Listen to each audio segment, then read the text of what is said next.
Hello, I'm Rick Watson of Eagle West. You're listening to one of our series in Client Stories.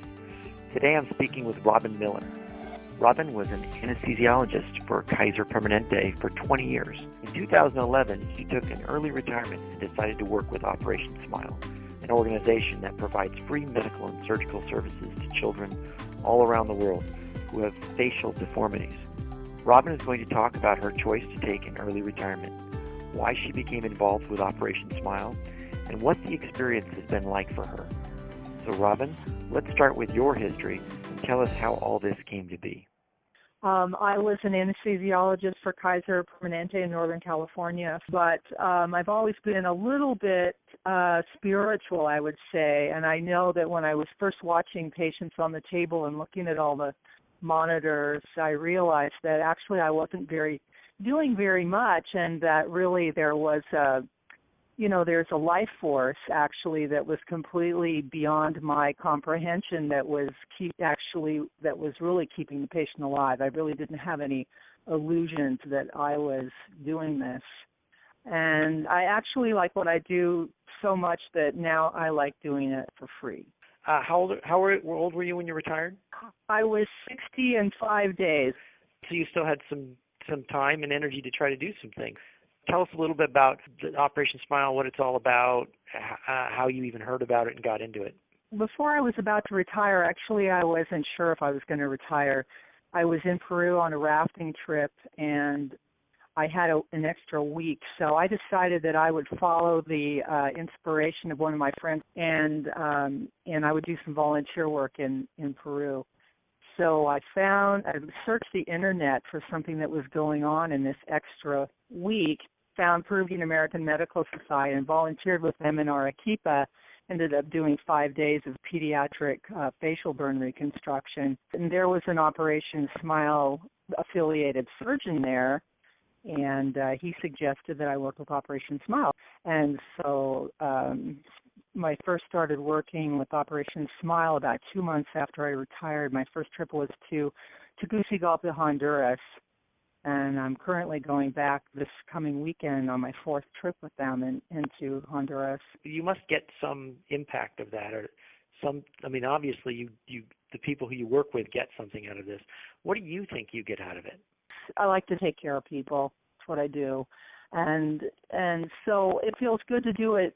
To come full circle now, really. You go into a career, you don't have much time to think about cellulitis on homeless people's hands. It kind of gets lost in the shuffle. And now I find that I can go into incredibly poor areas and make a difference in people's lives, and that just simply could not afford to have these surgical repairs done. So I actually really did get to fulfill one of my dreams. It just took 40 years. Well, you meet really remarkable people, because I don't think I've ever met any more inspiring surgeons than the ones I work with now.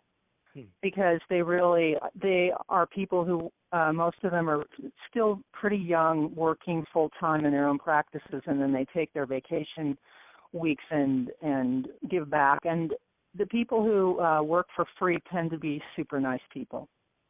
Is there ever a discussion about, why don't we spend that energy in the U.S. donating that time as opposed to going across, you've heard this criticism, going across the world to deliver that? How would you respond to that? Well, I think that I would respond to that in a way that would be quite inflammatory, because I believe one of the reasons I don't do it here is the fear of lawsuits. Tell me what it's like to be on an Operation Smile mission, start to finish.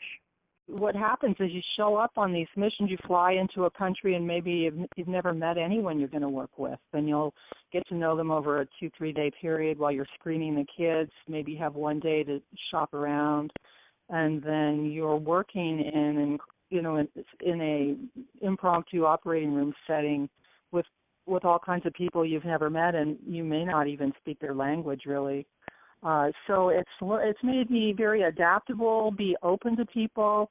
And I think it carries over into social situations. I'm very comfortable in big social situations now, and it's been good to be part of something bigger than myself. I feel like I'm continuing to grow. I'm staying young. Is there a story that you can tell us about, a particular experience that really sort of sums it up in a way? Well, there was a mom who heard that they were coming, and this child had a facial defect, a cleft lip, and these children are shunned in these countries. They're not allowed to go to school, and this particular child, his father was so ashamed of him that he wouldn't let him eat at the table with the rest of the family, and he had to eat outside with the dogs. And she was so upset by seeing the shame and brokenheartedness of her child that she brought him in to a mission by, I heard the story, taking a bus and walking over the mountains for 2 or 3 days. And then there was a rock slide. She single-handedly moved some of the rocks so that the bus could get around, got to the mission a day late. The people were packing up, and they were just about ready to say no. They were done with the mission, and when she found out that she had missed this mission by 1 day, it just breaks me up. I'm sorry. This just kills me every time. She collapsed in front of the surgeon. She collapsed on the ground, begging him, please operate on my child. And they did it. It just kills me. They opened up. They just got out the materials again. They opened up some more surgical packs. They got the cable out. They probably just pulled out one of the little anesthesia hawk ventilators. They did a quick lab. They found out the kid was too anemic to do a palate, but they did the lip, and at least they saved his face so he could eat with his family. It just blows my mind, the compassion. These are stories that you just change your life. I mean, it really is real. It's incredible how lucky we are in this country. We have no idea. And there are many stories like that one. And it just shows to me what the love of people will do. Robin, if someone's interested in getting involved in Operation Smile, what would you say to them? You will experience a joy you never knew existed.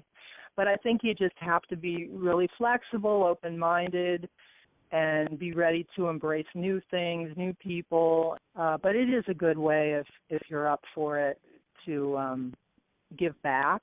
But you may give back, but you end up receiving.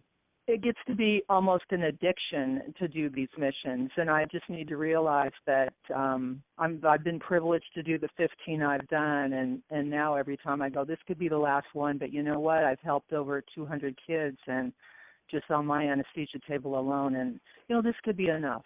And every time I do this mission, I just let go of the attachment and say this could be enough. So you don't have to do 15 missions. You can just do one. Robin, thank you so much for your time and honesty talking about your experiences with Operation Smile. We put a link to the organization directly under this audio piece, so if anyone is interested, please click on that to learn more. I'm Rick Watson with Eagle West, and you're listening to Robin Miller.